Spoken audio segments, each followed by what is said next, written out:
ఓం నమో భగవతే శ్రీ రమణాయ. చాలా సంతోషం నాయన. ముఖ్యంగా పుట్టినటువంటి ప్రతి జీవి కూడా జాగ్రత్త స్వప్న సుషుప్తలు అనుభవిస్తూనే ఉంటాడు. 3 రకాలైనటువంటి దేహాలను మార్చుకుంటూ ఆయా లోకాలను దర్శిస్తూ తాను తెచ్చుకున్నటువంటి పిడికెడు ప్రారంధాన్ని అనుభవిస్తూ ఉంటాడు. అందులో సందేహం లేదు. దేహాత్మ బుద్ధి కలిగింది అంటేనే దాని వెనకాల ప్రారంధము, కర్తృత్వము, భోక్తృత్వాలు ఉండి తీరతాయి. అందులో సందేహం లేదు. ఇదంతా కూడా ద్వైతపరంగా చెప్పుకునేటటువంటి కొన్ని విశేషాలే తప్ప ఇదేమీ సత్యము కాదు. అసలు అవస్థలు అనే పదంలోనే మార్పు చెందుతున్నటువంటి మానసిక స్థితి అని అర్థం. మొట్టమొదట జీవుడు నిద్రపోతున్నప్పుడు తనకు ఏ ఇబ్బంది లేదు. తన మూలంలోనే తెలియకుండా అదిగో గతంలో చెప్పినట్టు ఆనందమయ కోశంతో తాను విశ్రాంతి తీసుకుంటూ వృత్తిరాహిత్యమై కొంతకాలాన్ని గడుపుతూ ఉంటాడు. ఒక రకంగా తీసుకుంటే అది కూడా ఒక వృత్తి. పతాంజలి మహర్షి ఈ విషయాన్నే ప్రస్తావిస్తూ నిద్ర కూడా వృత్తేను. ఈ జాగ్రత్తావస్థలో చూడటము, వినటము, తినటము, అనుభవించటము ఏ విధంగా అయితే చిత్తవృత్తులు ఉన్నాయో నిద్ర కూడా, నిద్రించటం కూడా అది ఒక వృత్తి. ఆ వృత్తి ఎవరికి సంబంధించింది? ఇదిగో ఈ దేహాత్మ బుద్ధిలో ఉన్న మాయానేనికే సంబంధించి ఉన్నది. సరే, ఇంతకీ నీవు దేహము కాదని, నీవు దేహివని, దేహము కలిగినంత మాత్రాన, దేహం ఉన్నంత మాత్రాన నీవు దేహం ఎట్లా అవుతావు? నా భార్య, నా పిల్లలు అంటావు, అంత మాత్రాన వారు అవుతున్నావా నీవు? ఈ ఇల్లు నాది అంటావు, నాదన్నంత మాత్రాన ఇల్లు అవుతున్నావా? ఈ కారు నాది అంటావు, నిజమే, కారులో ప్రయాణం చేస్తూ వెళుతూ ఉంటావు, అంత మాత్రాన ఆ కారు నీది ఎట్లా అవుతుంది?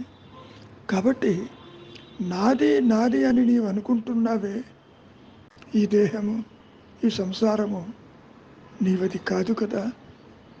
ఇదే ఆదిశంకరులు కూడా చెప్పిన మాట. నీకు తెలియకుండానే నీవు నీవుగా ఉన్నప్పటికీ నాది అంటున్నావంటే నీవు ఈ దేహానికి విడిగా ఉన్నట్టే కదా. ఆ ఉన్నదేదో నీవు పరిశీలించు, నీవే విచారించాలి సుమా. ఆ విచార ఫలితమే నీకు నీ సత్యస్థితికి దగ్గర చేసి అది ప్రకాశిస్తుంది. ఇక్కడ జ్ఞాన అవస్థ అని ఒక మాట వాడుతున్నారు. నిజానికి అది సత్యస్థితి, అది మానసిక అవస్థ కాదు. అది మనస్సుతో గుర్తించేది కాదు. ఏ 3 అవస్థలైతే సత్యం అనేది ఈ 3 అవస్థల్లోనూ ఉండదు. జ్ఞాన అవస్థ అని చెబుతున్నారే ఇక్కడ, అంటే జీవుడి యొక్క సత్యస్థితి అని అర్థం. అది ఒక్క అనుగ్రహము చేతనే ప్రకాశిస్తుంది. సాధనతో అది రాదు, సాధించేది కాదు, సాధన లేదు. నీతో కలిపి నీవు చూస్తున్నది అసత్యమన్న భావన నీకు కలిగినప్పుడు అప్పుడు అనుగ్రహము చేత ఆత్మే ప్రకాశిస్తుంది. ఎప్పుడూ ఉండేదానికి సాధన ఏమిటి? నేను ఉన్నాను ఉన్నాను అని ఆత్మ చెబుతూ ఉన్నది. అదే అహం స్ఫురణ. కాబట్టి ఆ స్థితిలో నిలిచి ఉన్నటువంటి వారికి ఇప్పుడు ఈ జాగ్రత్తావస్థ ఉంది చూశావు, ఇదంతా కూడా నిజమా అబద్ధమా ఉన్నదే అన్న పాయింట్ అక్కడ ఉండదు. ఇది సమర్థించడు. ఇదంతా నీవు నిజమనుకుంటున్నావా లేదా? ఈ జాగ్రత్తావస్థ నిజమన్న భావన నీలో ఉంది కదా. అటువంటి చింతన ఉండదు అని చెబుతున్నారు ఇక్కడ. అవస్థాత్రయములకి ఆవలది సత్యస్థితి. దాన్నే మనం తురీయం అని అంటాం. తురీయం అంటే సత్యస్థితి. ఆత్మ జ్ఞానవృత్తితో అది తనకు తానుగా ప్రకాశింపచేసుకునే ఏకైక సత్యస్థితి అది. ఆ స్థితిలో మేల్కొన్న వారికి మరి అవస్థాత్రయములు ఉన్నా లేనట్లే కదా. దేహం ఉంటుంది, లేనట్లే. జగత్తు కనపడుతుంది, జగత్తు లేనట్లే. లేనట్లే అంటే ఆత్మని విడిచి విడిగా లేదు అని అర్థం. ఏ విధంగా అయితే బంగారు ఆభరణం బంగారాన్ని విడిచి ఉండదో, ఇక్కడ కూడా నేను ఉన్నాను అన్నటువంటి జ్ఞాన స్థితిని వదిలి జీవుడు కానీ, జగత్తు కానీ, ఈశ్వర భావనలు కానీ, ఈశ్వర భావన కానీ ఏ ఒక్కటి కూడా ఉండదు విడిగా. సర్వము జ్ఞానమయమేను. అంటే మూలము తెలియక నీవు దేహాత్మబుద్ధితో ఈ దేహాన్ని, సంసారాన్ని, జగత్తుని, ఇతరులని చూచినప్పుడు ఇది నీవు సత్యం అనుకుంటున్నావు. ఈ ద్వైత జ్ఞానమంతా అజ్ఞానమేనని గుర్తించు. ఇందులో సత్యము అణుమాత్రము దాగి ఉండలేదు. ప్రతి ఒక్కరికి తెలుసు ఇది అనిత్యమని, కానీ అసత్యమని తెలియదు. స్వప్నం అంటావా, అది నీవు బాగా గుర్తించగలవు. కలగంటున్నంతసేపు కళ నీకు సత్యముగానే గోచరమవుతుంది కదా. ఎన్నో లోకాలను దర్శిస్తావు, ఎన్నో విషయాలను చర్చిస్తావు. ఇంద్రియాలతో పని లేకపోయినా ఈ మనస్సే అన్ని పనులు చేస్తూ కలగంటుంది కదా. కళ నుంచి నీవు మేల్కొని ఇక్కడికి వచ్చినప్పుడు ఏమంటావు? కళ అసత్యం అంటున్నావా లేదా? అదే రీతిలో స్వరూప జ్ఞానమందు నిలిచిన వారు లేదా వారికి ఈ జాగ్రత్తావస్థ కూడా కలసమమే, ఉనికి లేనిదే, అసత్యమే. అందుకని ఇక్కడ జరుగుతున్న విషయాలని సమర్థించడు, అంటే యాక్సెప్ట్ చెయ్యడు. నిజానికి నీవేదో ఇక్కడ మెలకువతో ఉన్నాను, అంతా తెలుసుకుంటున్నాను, పనులు చేస్తున్నాను, సంపాదిస్తున్నాను, చదువుతున్నాను, తిరుగుతున్నాను అంటున్నావే. ఇదంతా ఏమనుకుంటున్నావు? ఇది నీ మెలకువ కూడా కలేసుమా అని చెబుతున్నాడు. జాగ్రత్త, స్వప్న, సుషుప్తలు మూడు కూడా కలసమమే. కలసమము అంటే ఉనికి లేనివి. మరి ఉనికి లేనిది, మరి దీనికి ఒక ఆధారం ఉండాలిగా. ఇప్పుడు సర్పరచు భయభ్రాంతి ఉంది, పాము భయం కలిగింది. పాము ఉందో లేదో నీకు తెలియదు, తాడుని తాడుగా కాక పాము భయం కలిగింది. తాడు అన్న సంగతే నీకు తెలియదు. ఆ మసక చీకట్లో కాలి కింద ఆ తాడు పడినప్పుడు, తాడు గోచరమైనప్పుడు నీ స్పందన ఏమిటి? పూర్వశృతి వల్ల, పూర్వ జ్ఞానం వల్ల తాడు భయం అనేది ఏర్పడింది. తాడని తెలియదు, సర్ప భయం ఏర్పడింది. అవునా కదా? అదే పూర్తిగా వెలుగుందనుకో, నీవు తాడుగానే చూస్తావు. పాము భయానికి తావే లేదు అక్కడ. అందుకని ఈ దేహాత్మ బుద్ధి జనించింది ఎట్లాగో తెలుసా? అటు జడము కాదు, ఇటు చైతన్యము కాదు. జడ చేతనముల కలయికే ఒక చిత్ జడ గ్రంథి అంటూ ఆదిశంకరులు వర్ణించారు ఈ మాయా నేనుని. కనుక విచారం చేసినప్పుడు అనుగ్రహం చేత ఈ అహంకారము తల్లకిందుగా పడిపోయి నేను ఉన్నానన్న ఎరుక మాత్రమే నీ సహజత్వం కింద. దాన్నే తత్వసి వాక్యంతో చెబుతారు. తత్ అంటే ఇదిగో ఈ జ్ఞానము, త్వం అంటే దేహాత్మ బుద్ధిలో నీవు ఉన్నావుగా, నీవది కాదు, నీవే జ్ఞానానివి అని చెప్పడమే తత్వసి వాక్యం యొక్క ఉద్దేశ్యం. కాబట్టి నీవు ఇదంతా తెలుసును అని అనుకుంటున్నావు. ఇది మెళుకువ అనుకుంటున్నావు.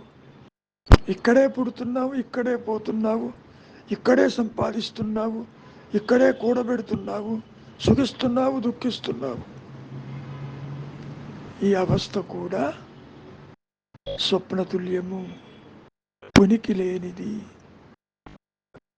కనుక నీవు చెయ్యవలసింది నీవెవరు అన్న విచారం చెయ్యి. నీవు దేహమేమో చూడు, దేహము మనస్సు లేకపోయినా మరి నీవు నిద్రావస్థలో ఉన్నావా లేదా? నిద్రలో లేను, నేను ఇప్పుడే వచ్చాను అంటావా? అది కుదరదు కదా ఏనాయనా. కనుక నీకు తెలిసినా తెలియకపోయినా నేను ఉన్నాను అనేదే నీ సహజత్వం. అదే ఎరుక, అదే అహం స్ఫురణమయంగా నిలిచిపోవటమే ఈ మాయ యొక్క, ఈ సృష్టి యొక్క, ఈ పుట్టుక యొక్క ఉద్దేశ్యం. ప్రయోజనం కూడా అదే. ఎందుకు జీవుడు పుడుతున్నాడు? ఎందుకు నశిస్తున్నాడు? వాసనాపూరితమైన జీవితాన్ని గడపటానికి కాదు, వాసనారాహిత్యమైనటువంటి స్థితిని చేరుకుని నిశ్చలంగా ఉంటూ నీవెవరివో గుర్తించి నీవుగా అనుగ్రహము చేత నిలిచి ఉండటానికి. అనుగ్రహం అంటే ఏమనుకుంటున్నారు? అది బయట నుంచి వచ్చేది కాదు, నీ సహజత్వమే అనుగ్రహము. అనుగ్రహం అంటే ఆత్మ, అనుగ్రహం అంటే గురువు, అనుగ్రహం అంటే దైవము. అసలు ఉన్నదే అనుగ్రహము. లేనిది సృష్టి, లేనిది అవస్థాత్రయములు, లేనిది జనన మరణాలు, లేనిది ద్వైత జ్ఞానం. అందుకని ఏమంటున్నారు మహర్షులు వారు? అసలు అజ్ఞానమే లేదు, చీకటే లేదు. సూర్యుడిలో చీకటి లేనట్లు ఆత్మజ్ఞానమందు జీవుడెక్కడ, జగత్తెక్కడ, ఈశ్వరుడెక్కడ, సృష్టి ఎక్కడ, అవస్థాత్రయములు ఎక్కడ లేవు కదా. కాబట్టి ఈ సృష్టి యొక్క ప్రయోజనం నీవుగా, ఆత్మగా, ఎరుకగా తురీయంలో నిలిచి ఉండటమే తప్ప మరొకటి కాదు. నువ్వు అడగవచ్చు దాని ప్రయోజనం ఏమిటి అని. తెలుసుకోకపోతే ఏమైంది? ఇప్పుడు జనన మరణాలు, సుఖదుఖాలు దాంతో కొట్టుమిట్టాడుతున్నావుగా. అటువంటిది ఏది ఉండదు. ఈ మాట కూడా సూటిగా మహర్షిని అడిగారు.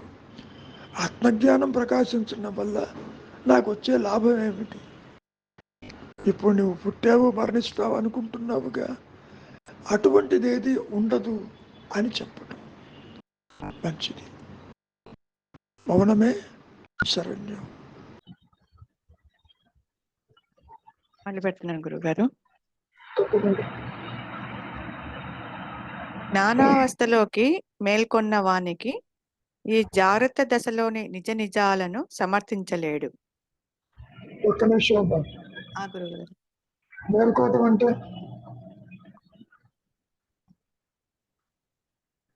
జ్ఞానావస్థలోకి సత్యస్థితి మేల్కోవడం అంటే ఏమిటి? అంటే సత్యస్థితి, కూతు. సత్యస్థితిలో ఎవరు మేల్కోవాలి? ఈ జీవుడు మేల్కోవాలి గురుగారు. జీవుడే కదా. జీవభావనతో ఆత్మని తెలుసుకోగలదా అసలు? మేల్కోవటం అంటున్నారు. చెప్పమ్మా. అంటే ఈ మాయలో, ఈ ద్వైతంలో దేహాత్మబుద్ధి కలిగినప్పుడు ఇదంతా స్వచ్ఛంగా గోచరం అవుతుంది. నీవు ఆత్మవై ఉంటూ కూడా దేహాత్మబుద్ధి కలిగి ఉంటావు. ఆత్మ అని తెలియదు. అది ప్రకాశిస్తేనే తప్ప ఈ జీవుడికి ముక్తి అంటూ లేదు. వేరే జీవుడికి ఇది తాడు అని తెలిస్తేనే తప్ప మీకు భయం పోయిందిగా. ద్వైతంలో బాగా అర్థమవుతుంది. అంటే ఇక్కడ రాంగ్ ఐడెంటిటీ అనేది ఒకటి ఏర్పడింది ద్వైతం. నేను అంటే ఇదిగో ఈ దేహం, నేనంటే వ్యక్తిత్వం, నేనంటే ఇదిగో పరిమితమైన ఒక జీవుని, నాకు జనన మరణాలు ఉన్నాయి అనే భావనతో ఉన్నటువంటి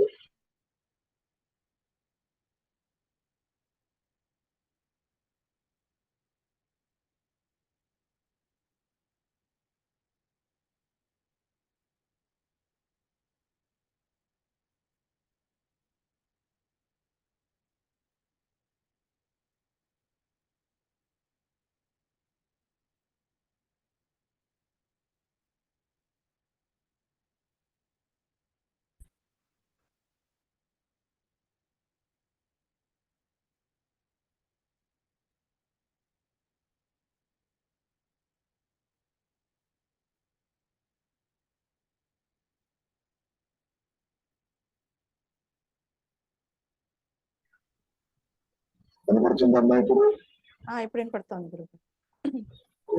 నట్టు ప్రాబ్లం ఉన్నదో లేదో తెలియదు. కాబట్టి మనం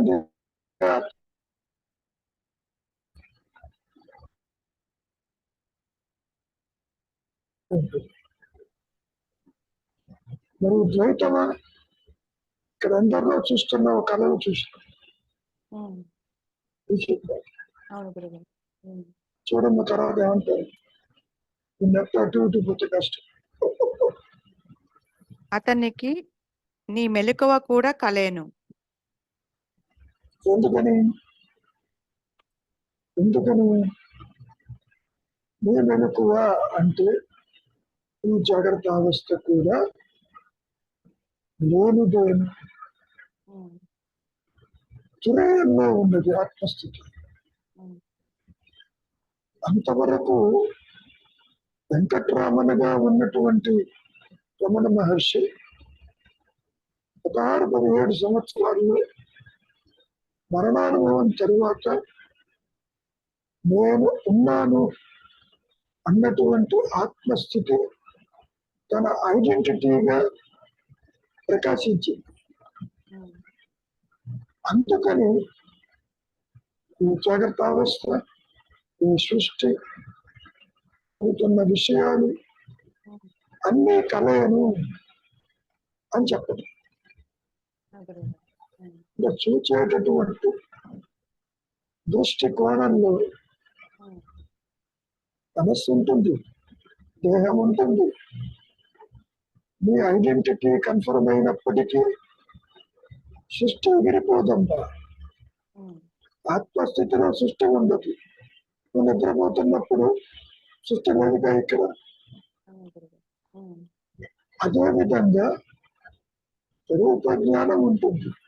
ఉమ్, దంతబీజ మనస్సుతో చూస్తున్నప్పుడు మీ జాగ్రత్త అవస్థ కూడా స్వప్నమేను, కళేను, అసత్యమేను అని చెప్తారు.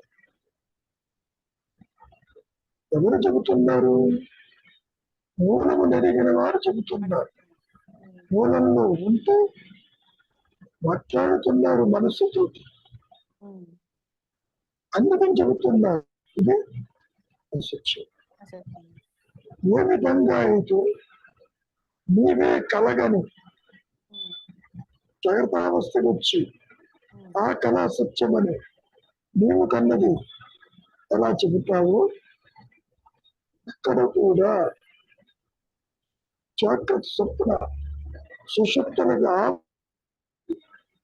ఆత్మస్థితి ప్రకాశించడంతో ఉమ్, ఇది కళ, ఈ మూడు కళే, ఈ మెరుపు కూడా కళే. చూడమంటే అంతే గురుగారు.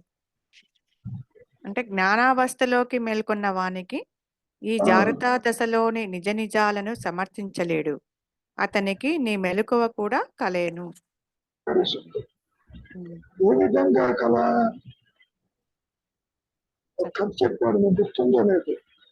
ఉమ్, ఇద్దరు మిత్రులు కలిసి వెళుతూ అందులో ఒకటి కలగంటాడు. ఉమ్, కలగని మన ఇద్దరం అటు వెళ్ళాం ఇటు వెళ్ళాం అని బయటకు వచ్చి చెబుతాడు. ఉమ్, నీవు కూడా నాతో ఉన్నావంటాడు.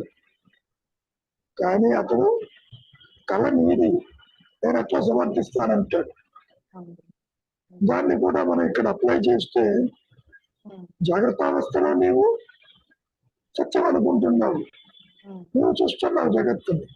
ఉమ్, నేను అంటే మహర్షిగా సమర్థించలేను, ఇది కూడా కలే. అట్లా అదే. ఉమ్, అదే. ఏమన్నా అవును. ఎవరైనా రవి చెప్పు జ్ఞానంగా. గురుగారు. అంటే ఇది అంటే ఆత్మస్థితిలో ఉన్నవానికి ఇదంతా, అంటే ఆత్మస్థితిలో ఉన్న మేల్కొని వానికి అంటే అంటే మేల్కొనటం అంటే అక్కడ ఆ ఎరుకతో ఉండటం అని. అంతేగా మరి నువ్వు దేహం ఉంటుంది, దేహ సంబంధమైనటువంటి బంధాలు, రాగద్వేషాలు అవి ఉండవు. వాసనలు ఉంటాయి, అందరినీ గుర్తుపడతాడు, తిరుగుతూ ఉంటాడు. నేను అంటే జ్ఞానమే ఫోర్ ఫ్రంట్ లో ఉంటుంది, అవేర్నెస్ ఉంటుంది, సత్యం ప్రకాశించుంటాం. కాసేపు జీవన్ముక్తులు అందాం, జీవించి ఉండగానే సత్యస్థితిగా వారి ఐడెంటిటీ అనుకరణ చేత అది కన్ఫర్మ్ అయినప్పుడు ఈ విధంగా ఉంటుంది అని ఆ, చెప్పలేదు. అదే గురుగారు. అంటే అంటే అక్కడ ఎందుకంటే జ్ఞానావస్థలో ఎరుకతో ఉంటే అంత అంటే అక్కడ చూసే దృష్టి దోషం ఉండదు. అంటే ఇక్కడ ఇక్కడ వాడికి ఇక్కడ ఉన్నవాడికి దృష్టి దోషం ఉంది కాబట్టి అన్యత్వము అంతా కనిపిస్తుంది. అక్కడ దృష్టి దోషం ఉండదు కాబట్టి అక్కడ కూడా అన్యత్వం కనిపిస్తుంది. ఏం కనిపిస్తుంది? సంసారం కనిపిస్తుంది, తల్లిదండ్రులు కనిపిస్తారు. కానీ ఇదంతా ఆత్మని విడిచి లేదు, ఆత్మలోని లేదు అని జీవన్ముక్తులు భావిస్తారు. మొత్తం ఇక్కడ ఉంటుంది. ఏమన్నారు? దేహము కూడా ఆత్మేను, సంసారం కూడా ఆత్మేను, చూసే జగత్తు కూడా ఆత్మేను. ఆత్మని విడిచి జీవుడు, జగత్తు, ఈశ్వర భావన లేవు అని చెప్తాడు. పూర్వం చెప్తాను చూస్తున్నాయిగా, స్వరూప జ్ఞాన ప్రకాశం అయిన తర్వాత కూడా ఈ సృష్టి కనపడుతుంది, పరివారం కనపడుతుంది, ప్రదేశాలు కనపడతాయి, బంధుమిత్రులు కనపడతారు. అంత మాత్రం చేత బంధాలు ఏర్పడవు, బాధ్యతలు ఉండవు. పాయింట్స్ అనాత్మ విచారం ఈ క్లాసెస్ కొన్ని మిస్ అయితే కనుక ఎక్కడ దొరుకుతున్నాడు లింక్స్ మళ్ళా? గురువు గారు వస్తున్నారు, నెట్ పోయింది, డేటా మీదకి వస్తుంది. ఓకే. ఈ క్లాస్ మిస్ అయితే ఇంకోసారి చూడాలంటే ఎక్కడ దొరకట్లేదు. అది అది పంపిస్తున్నారు ఫైల్, కానీ అది డౌన్లోడ్ కావడం చాలా కష్టంగా ఉంది. అది ఓపెన్ అవుతుంది అండి మూర్తి గారు, లేదంటే యూట్యూబ్ లో ప్రతిరోజు దాన్నే యూట్యూబ్ లో పెడుతున్నారు. యూట్యూబ్ లో ఎట్లా చూడాలి దాన్ని? అనాత్మ విచారం చూడాలి. అనాత్మ విచారంలో మీకు లేటెస్ట్ వీడియో వస్తుంది. ఫస్ట్ వీడియోస్ లోకి వెళ్తే దాని కింద ఏ రోజు ఆ రోజు పెడుతున్నారు.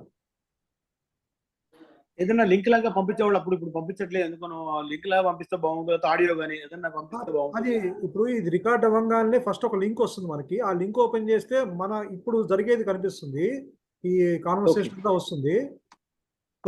మీరు ఇది మీకు ఓపెన్ కాకపోతే మీరు యూట్యూబ్ ఆన్ చేసి దాంట్లో మేబీ అంటే వెంటనే రాదు, నెక్స్ట్ డే మార్నింగ్ కో వస్తుంది. అది ప్రతి ఈవినింగ్ కో వాళ్ళ సనిన్లా పెట్టాలి అది. ఓకే, కంపల్సరీగా అప్లోడ్ అవుతుంది. ముందు లైవ్ పంపించేవాడు, ఆడియో రెండు పంపించేవాడు, ఇప్పుడు రెండు రావట్లేదు. బ్యాక్ టు ఫైల్స్, అవి ఫైల్స్ అది కొత్త రకంగా ఉంది, ఎక్కువ టైం పడుతుంది. ప్లస్ ఎంత సేవ్ చేసినా అది నాట్ ఓపెన్ కావట్లేదు. ఏదైనా లింక్ కూడా పంపిస్తారా ఒకసారి? నేను మీకు తర్వాత చెప్తానండి, గురువు గారు మాట్లాడతారు, తర్వాత చెప్తాను మీకు. ఓకే, డేటా మీదకి వచ్చాను. అవి వస్తుంది గురువు గారు. సరే, ఇప్పుడు చెప్పు నాయన. అదే గురువు గారు, అంటే ఇప్పుడు జ్ఞానావస్థలో ఉన్న మేల్కొన్న వానికి అంటే అతనికి ఈ జాగ్రత్త దశలో నిజాలు సమర్థించలేదంటే అక్కడ ఆత్మస్థితిలో ఉన్నవాడికి ఇంక అసలు కోరిక అనేది జనించదు. ఎందుకంటే మామూలుగా కోరిక జనిస్తే దాని కర్మ ఫలాలు, ఆ ప్రతికూలం అనుకూలం ఇవన్నీ అనుభవించాలి కదా గురువు గారు. కాదు నాయన, అక్కడ కూడా వాసనలు ఉంటాయి, పనులు చేస్తారు, అనుభవిస్తారు, మంచి చెడు ఉంటుంది, కానీ కర్త లేని కర్మలు చేస్తాడు. వాసనలు పూర్తిగా అంతరించిపోవు, దేహం ఉన్నంత వరకు వాసనలు కూడా ఉంటాయి. అంటే కోరిక జనిస్తుందా గురువు గారు? గ్యారంటీగా నీకు తెలియకుండా ఆటోమేటిక్ గా నడిచిపోతూ ఉంటాడు, పెట్టింది తింటాడు. కోరిక జనించకపోతే నువ్వు అనుకున్న రీతిలో ఉండదు. ఆయన బిస్కెట్లు అన్నం తింటున్నాడు, ప్రతి వాళ్ళు ముద్ద తీసుకుపోవడానికి వచ్చారు ముందుకి. తీసుకుపోతే ఈ దేహం ఎట్లా బతకాలన్నాడుగా. మరి అక్కడ ఆలోచన వచ్చిందిగా, ప్రసాదం అంటే అది కాదు, అహంకార రహితంగా నువ్వు ఏది తీసుకున్నా అది ఈశ్వర ప్రసాదమే అంటూ మరి చెప్పుకొచ్చారుగా. మరి అంటే మరి ఇప్పుడు ఆత్మస్థితిలో అసలు అహంకారానికి అయితే ఈ పరిమితమైన జ్ఞానానికి కోరికలు, కర్మ ఫలాలు, ప్రతికూలం అనుకూలం ఇవన్నీ సిస్టమ్ గా నడుస్తాయి. ఒక్క నిమిషం. జ్ఞానికి అజ్ఞానికి కామన్ ఫ్యాక్టర్ ప్రారుద్ధం ఇద్దరికీ ఉంటుంది నాయన. వాసనలు ఇద్దరికీ ఉంటాయి. కాకపోతే ఆ కోరికలు, ఆ బంధాలు జ్ఞానిని బంధించవు, అజ్ఞానిని బంధిస్తుంది. అదొకటి తేడా. ఓకే, ఇప్పుడు తల్లి ఏమంది, ఇక్కడికి వచ్చి నేను ఇక్కడే ఉంటాను, నేను పోతే ఎక్కడొక్కడ పారేయమన్నాడు అన్నా కానీ అక్కడ బంధం ఉండదు. ఉంటే ఉండిపోతే పో అన్నట్టుగా ఉంటుంది. ఇలా తీసుకోవచ్చా గురుగారు? ఇప్పుడు స్వప్నంలో వచ్చే కళలు ఎలా జీవుడు అనుభవిస్తాడు, అక్కడ బంధం ఉండదు. అలా తీసుకొచ్చా గురుగారు. అమ్మా ఇది స్వప్నం అని కూడా తెలియదమ్మా. కనీసం స్వప్నాన్ని చూసేవాడు ఉంటాడు ఇక్కడ, అక్కడ అది కూడా ఉండదు. అందుకని ఈ జాగ్రత్త అవస్థని సమర్థించలేడు అన్నాడుగా.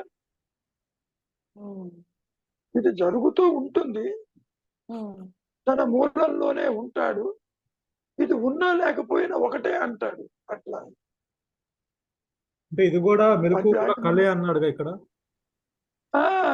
మెలకు కూడా అసత్యమే, కలే, అది లేదు. ఇప్పుడు ఎండమావుల్లో నీళ్లు కనపడుతూనే ఉంటాయి, కనపడినా అది అసత్యమే అన్నట్టు. ఎండమావులు బాగా అర్థం అవుతాయి మీకు. అంటే ఎండమావుల రీతిలో ఇది ఉంటుంది అని మనం అర్థం చేసుకోవచ్చు ఈ ద్వైతంలో. అంటే ఎండమావులు కనిపిస్తాయి కానీ అది ఎండమావులు అనే జ్ఞానం ఉంటుంది. అంటే పరిగెత్తాడు అక్కడికి వెళ్ళి నీళ్లు తాగటానికి అవకాశం ఉండదు. అంతేగా, ఇద్దరికీ ఉంది అంతేగా. తెలియని వాడు పరిగెడతాడు, తెలిసిన వాడు పరిగెత్తాడు. ఈ చెప్పినట్టు ఎండమావులు నీళ్లున్నట్టు ఇద్దరికీ కనపడుతుంది, తీరా వెళితే అక్కడ ఏది ఉండదు. ఒకసారి ఇది ఎండమావులు అని తెలిసాక జ్ఞాని లెవెల్లో పరిగెత్తాడు కదా, ఇక్కడ అలాగే ఉంటుంది. అవును. అంటే ఇప్పుడు మామూలుగా ఈ అహంకారానికి వచ్చే కళ మెలకు రాగానే ఇది కళ భయం పోయినట్టే. అంటే అదంతా కళ అంటే ఒక భయం పోయింది. అంటే జ్ఞానికి కూడా ఇదంతా కళ కాబట్టి ఆ భయం ఉండదు. అది ఎండమాములైనా ఏదైనా కళే కాబట్టి ఆ భయం ఉండదు. అది పాయింట్. అందుకని అభేదమైన స్థితిలో నిర్భయుడై ఉంటాడు. నిర్భయుడు అంటే దేహానికి ఏమొచ్చినా, ప్రపంచం మునిగిపోతున్నా, ఇతరులకి లేకపోయినా బాధపడేవాడు అక్కడ ఉండడు. పాయింట్ అది. అంతవరకు దేనికి తన దేహానికే వచ్చింది, ఉంటే ఉంటేలే ఒక మూల అన్నాడు. అంటే నువ్వు అనుకోవచ్చు మరి ఆయనకి బాధ ఉండదా అని. దేహానికి ఉంటుంది, బాధను అనుభవించేవాడు ఉండడు. అది మనం ద్వైతంలో గుర్తించడం చాలా కష్టం. ఏ విధంగా అయితే నీవు నిద్రపోతున్నప్పుడు దేహ మానసిక రుగ్మతలు ఎన్నున్నా నీవు గుర్తించలేవుగా నిద్రావస్థలో. ఆ విధంగా ఉంటుంది జ్ఞాని కూడా. ఉంటుంది, దేహానికి ఉంటుంది కానీ కాగ్నైజ్ చేసేవాడు ఉంటాడు, చూసేవాళ్ళకు ఉంటుంది. అక్కడ జ్ఞానికి అది నొప్పి అని తెలుస్తున్నా కూడా దాన్ని గుర్తించరు. కాదమ్మా, నొప్పి తెలియదు, నొప్పి కూడా తెలియదు. మరి భగవాన్ ఒక్కోసారి కాళ్ళకి అది నూనె రాసుకునేవారు కదా, మర్దన చేసుకునేవారు. ఎందుకని ఈ జ్ఞానము అసోసియేట్ అయితే ఐడెంటిఫై చేస్తారు, అసోసియేట్ కాదు. గుర్తించటము అంటే దేహాత్మ బుద్ధి తల ఎత్తాలి అక్కడ. అందరూ చెబుతున్నారు చేతికి ఇది వచ్చింది, బాధగా ఉంటుందని. నాకు అటువంటిది ఏం లేదు, మీ పని మీరు చేసుకోండి అన్నాడు. అది మనకు అర్థం కాదు. చేతికి వస్తే లేదంటారేమిటి, రక్తం కారుతుంటే లేదంటారేమిటి, అంతవరకు ఎందుకు? నీ విషయంలోనే పనులు చేస్తూ ఉంటావు, కాలికి ఎక్కడో దెబ్బ తగులుతుంది, రక్తం కారుతుంది, నీ దృష్టి వేరే దాని మీద ఉంటుంది, నీకు తెలియదు. అవునండి, కరెక్టే. తీరిగ్గా ఉన్నప్పుడు కాలి నొప్పి తెలుస్తుంది మీకు. కరెక్టే గురువు గారు. అక్కడ కూడా తీరిగ్గా అది ఎప్పుడూ అక్కడే ఉంటాడు కాబట్టి ఇది ఉన్నా లేనట్టు తెలియదు. పని కట్టుకుని అడిగితే దాని కనెక్టివిటీ వచ్చి అప్పుడు చెప్పచ్చు కొంచెం అసౌకర్యం ఉండదు అని. ఉంటే ఉంది, నాకే ఇబ్బంది లేదంటాడు. అంటే పని కట్టుకుని కనెక్ట్ కావాలి ఇక్కడ. మనసుతోనే ఉంటాడు, ఉండి బయటకు వస్తుందేమో అది. అంతేనా గురువు గారు? అది ఆ నొప్పి బయటకు తెలుస్తుంది? తెలియదమ్మా. చూడటానికి దేహం ఉంటుంది, ఆ, నాది అనేవాడు ఉండడు, కనెక్టివిటీ ఉండదు. ఓకే.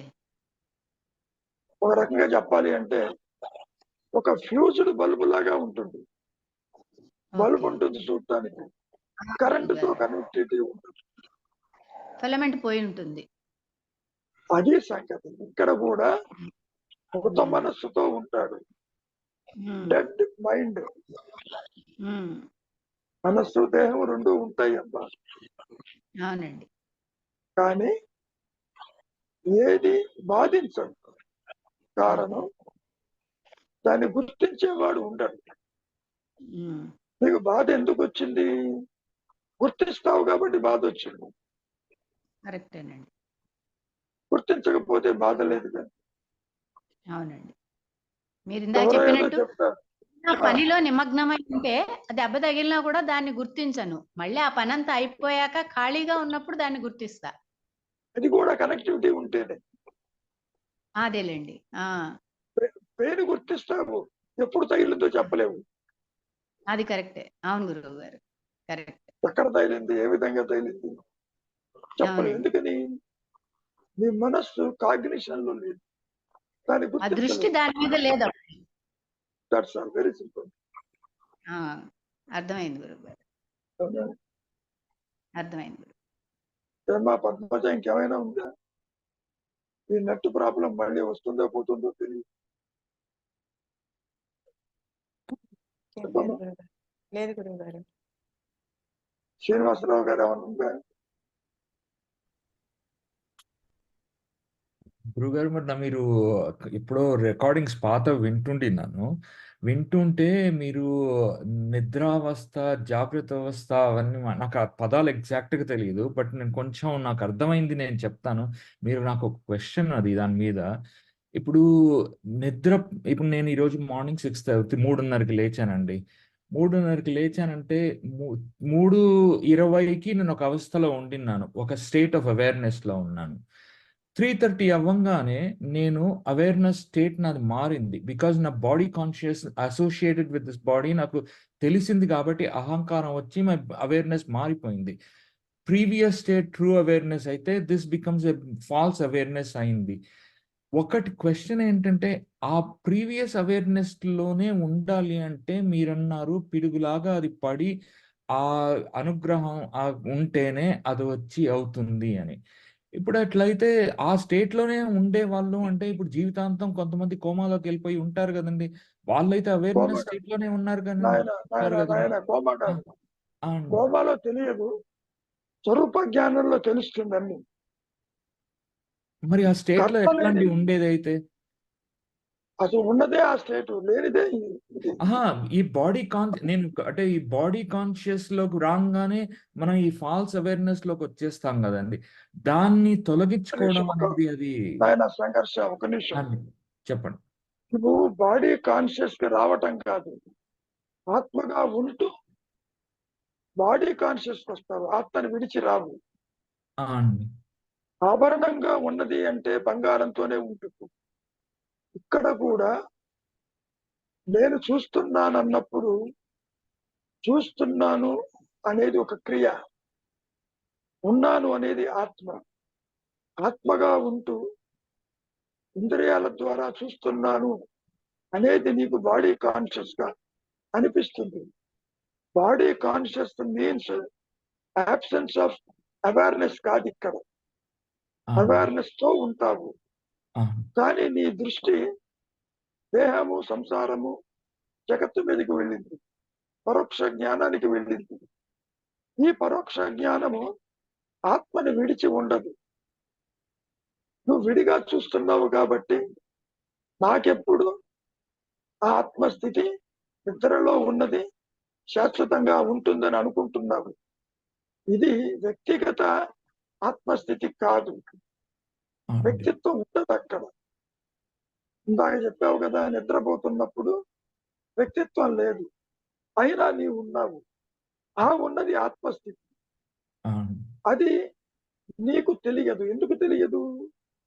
వృత్తిరాహిత్యమైనావు, అందుకని నిద్రలో తెలియదు.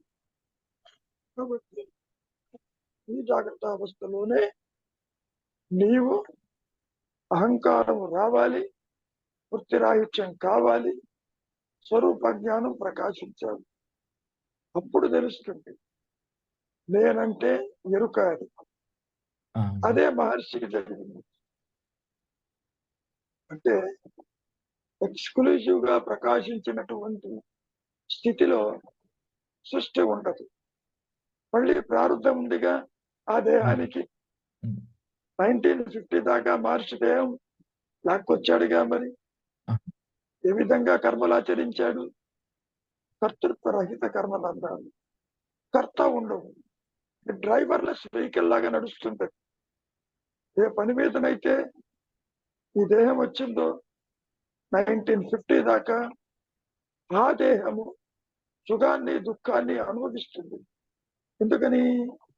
వీడిక్కడ ప్రారంభంతో వచ్చాడు మహర్షి కూడా. ఉమ్, కాబట్టి స్వరూప జ్ఞానము డజంట్ మీన్ ప్రారంధం బికమ్ జీరో. నో. ప్రారంధం మంచి చెడు అనుభవించవలసింది దేహం ఉన్నంత వరకు ఉంటుంది నాయన. కానీ సామాన్యుడేమో అనుభవిస్తాడు, మూలము తెలిసినప్పుడు అనుభవించేవాడు ఉంటాడు. అదొకటే డిఫరెన్స్. ఒకటి బంధహేతువు కాదు, భోగహేతువు, అనుభవిస్తాడు. Are you getting my point? ఆ అండి. కాబట్టి అది శాశ్వతంగా ఎప్పుడు ఉంటుందా అని అనుకుంటున్నావు. ఉన్నదే శాశ్వతం. అది నీ దేహత్వ బుద్ధి వస్తూ పోతూ ఉండదు. దీన్ని తొలగించడం మరి అక్కర్లేదు. లేదు ఎందుకు దాని గురించి? ఏం తొలగిస్తావు? పామును తొలగించడానికి పాము ఉందే అక్కడ? లేదుగా. తాడు ప్రకాశించిన తర్వాత పాము భయం నీకు కలగలేదుగా. ఆ, కాబట్టి మూలము ప్రకాశించినప్పుడే ఆటోమేటిక్ గా అజ్ఞానం అని గోలపెట్టి ఎగిరిపోయిందిగా. ఆ, తాడు అని తెలిసినప్పుడు పాము లేదుగా. నువ్వు పాముని వెతకడానికి బయలుదేరావు, తాడుని చూశావు. ఇక్కడ కూడా వ్యక్తిత్వం ఉందేమో చూడు, అది లేదు. అనుగ్రహంతో ఆత్మ ప్రకాశించినప్పుడు ఈ దేహాన్ని జగత్తుని ఎలా తొలగించాలన్న ప్రశ్న రాదు ఇంకా. ఇప్పుడు కూడా అది లేనిదే, ఉనికి లేనిది. అదే చెప్పింది ఇందాక. ఈ జాగ్రత్త అవస్థ కూడా, ఈ నీ మెలకువ కూడా కలేను అని చెప్పడం. అయితే గురుగారు ఒక్క ప్రశ్న, చాలా అజ్ఞాన ప్రశ్న ఏంటుంది. ఆత్మ పిడుగులాగా పడాలి కదండి మనకి రావాలి అంటే. మీరు ఆత్మస్వరూపమే కదండి. మీరు ఆత్మస్వరూపంలో మీరు పిడుగులాగా మీరు మా మీద ఎందుకు పడరండి అయితే? కారణం అన్యం లేదు కాబట్టి, అన్యత్వం లేదు కాబట్టి. ఆ, పిడుగులా ఎందుకని చెప్పారు? ఆ, నువ్వు అనుకోకుండా, ప్రయత్నం చేయకుండా దానంతట అది ఉప్పెనలాగా వస్తే రియలైజేషన్ అంటారు.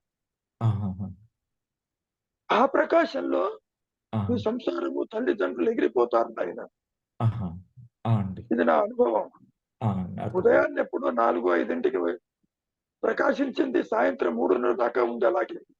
ఆ అండి, తర్వాత చూస్తుంది కదా సంసారం, యంత్రం, తంత్రం, ఆ ప్రదేశాలు కనపడ్డాయి. అర్థమైంది. ఓహో, భగవంతుడు అంటే నేనున్నానన్న జ్ఞానం. అట్లా అహం బ్రహ్మస్మినగా అది ప్రకాశించింది. నా ఆ, ప్రయత్నాలు ఏం లేవు అక్కడ. ఆ, చిన్న వయసులో ఏం ప్రయత్నం ఉంటుంది? అవునండి. శాస్త్రము లేదు, చదవటము చేత కాదు. ఒక చూడాలన్నటువంటి జిజ్ఞాస తప్ప అక్కడ ఏమీ లేదు. కాబట్టి ఒక ఉప్పెనలాగా, ఒక పిడుగులాగా పడ్డప్పుడు అది డిసైడ్ చేస్తుంది ఎక్కడ పడాలి, ఉహు, ఎవరికి బంధాన్ని తొలగించి ఉంచాలనేది అది డిసైడ్ చేస్తుంది. అది యాక్చువల్ గా బయట నుంచి రాదు, బయట నుంచి వచ్చినట్టుగా అనిపిస్తుంది. అది నీ లోపలే ఉంటుంది. పైగా కొత్తగా వచ్చినట్టు అనిపించదు నాయన. ఆ, అనిపించేవాడు అక్కడ లేడు కూడా. ఇది ఇంతకు ముందు కూడా ఉందే. ఆ స్థితిలో సృష్టి కనపడదు, నువ్వు చూసేవాడు ఉండడు. మళ్ళీ ప్రారంభవశంగా ఈ దగ్ధ బీజ మనస్సు బయటకు వచ్చి కర్మలు ఆచరించాలిగా. ఉమ్, 1950 దాకా ఆచరించాలిగా కర్మలు. ఉమ్, అది బయటికి వస్తుంది, అది సాగిపోతూ ఉంటుంది. అప్పుడు ఏమన్నారు, దేహం కూడా ఆత్మే, జగత్తు ఆత్మే, ఎంటైర్ సృష్టి అంతా ఆత్మలోనిదే, ఆత్మని విడిచి అది లేదు అని చెబుతారు. అది ఎవరికి వారికి అనుభవానికి రావాలి తప్ప ఎవరు నీకు అందించరు ఈ మాయను. కారణం ఒకటే ఆత్మ ఉంటుంది, ఒకటే జీవుడు ఉంటాడు. ఆ జీవుడికి ఇతరులు కనపడతారు, కల్లో కనపడ్డాడు. అది ఎందుకు ప్రకాశించకూడదు అనేది నువ్వు అందరినీ చూస్తూ అడుగుతున్నావు. అందరూ ఎవరు లేరు, దేర్ ఆర్ నో అదర్స్. నీవు నిద్రపోతేనే నీ దేహమే కనపడటం లేదు, నీ సంసారమే లేదు, ఈ జగత్తే అదృశ్యమైపోతుంది. There are others. నీవు దేహాత్మబుద్ధితో చూసినప్పుడే ఇతరులు నీకు కనపడతారు, లేకపోతే కనపడతారు. అవునండి. నీవెంత సత్యమో వాళ్ళు అంతే సత్యం. నీవు ఆత్మై ఉన్నావు, వారు ఆత్మై ఉన్నారు. అందుకని గురువు శిష్యులంటూ ఎవరు ఉండరు నాయన. గురువు దేహం అనుకుంటావు, కాదు. నువ్వు దేహం కాదు, గురువు దేహం కాదు. ఉన్నది జ్ఞానమే. బోధలు కూడా మాయా బోధలే, సత్యమేమి కాదు. Are you getting the point? గురుగారండి. అమ్మా అవునండి. రవి, ఇంకేమైనా ఉందా నాయన? అదృశ్యం అయిపోయింది ఎన్నో లేదు. డిస్టర్బెన్సెస్ తర్వాత. ఏనాయనా రవి? గురువు గారు ఇంకేం లేదు గురుగారు, ఇది ఇంకొక సెకండ్ లో అదృశ్యం అయిపోతుంది. దీనికి సమయం ఉంది, అవును. కానీ ఆత్మ అదృశ్యం కాదు. ఈ సెకండ్లతో సంబంధం లేదు, అది ఎప్పుడూ ఉంటుంది.